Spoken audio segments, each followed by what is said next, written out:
সে কোনো শত্রুর সাথে মোকাবেলা করতে পারবে না।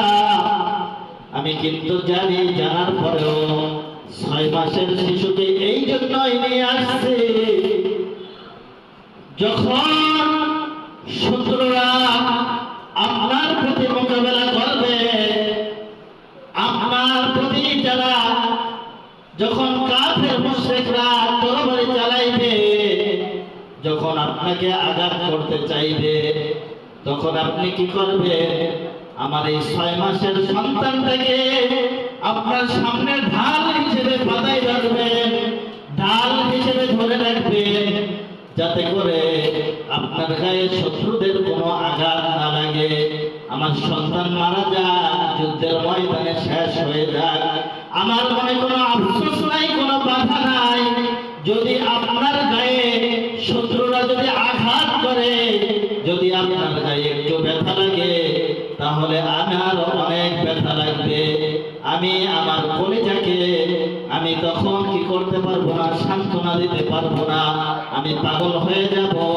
আমি চাই আমার সন্তান মারা যাক, আমার সন্তান যা ইচ্ছা তাই হোক, কিন্তু আমার নবীর গায়ে যেন একটি নখের আঁচড়ও না লাগে, কোনো কষ্ট যাতে না, যদি কোনো কষ্ট যাতে না হয় নবীজির, এই জন্য আমার সন্তানটাকে নিয়ে আসছে। কোন সুবহানাল্লাহ।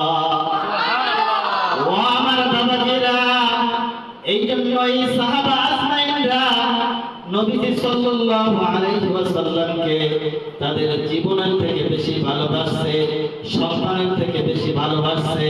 কি বাসে না বাসে নাই? সন্তানকে ঢাল হিসেবে ব্যবহার করার জন্য বলেছে। সন্তানকে যদি বেশি ভালোবাসতো, তাহলে কি সন্তানকে যুদ্ধের ময়দানে পাঠাইতো? কখনো পাঠাইতো না। তাদের জীবনের থেকে বেশি ভালোবাসে।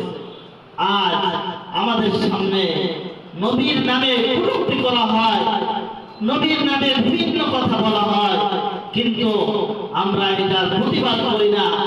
কিন্তু প্রতিবাদ করি না, মনের থেকে একটু নিন্দা জানাই না, একটু ঘৃণা করি না। সম্মানিত উপস্থিতি, এই জন্য নবীজিকে বেশি থেকে বেশি ভালোবাসতে হবে, নবীজিকে মহাব্বত করতে হবে জানের থেকেও বেশি। কিসের থেকে বেশি? জানের থেকে বেশি। আমার ছেলে মেয়ে, টাকা পয়সা, ধন-দৌলত সব থেকে বেশি আমাদের নবীজিকে ভালোবাসতে হবে।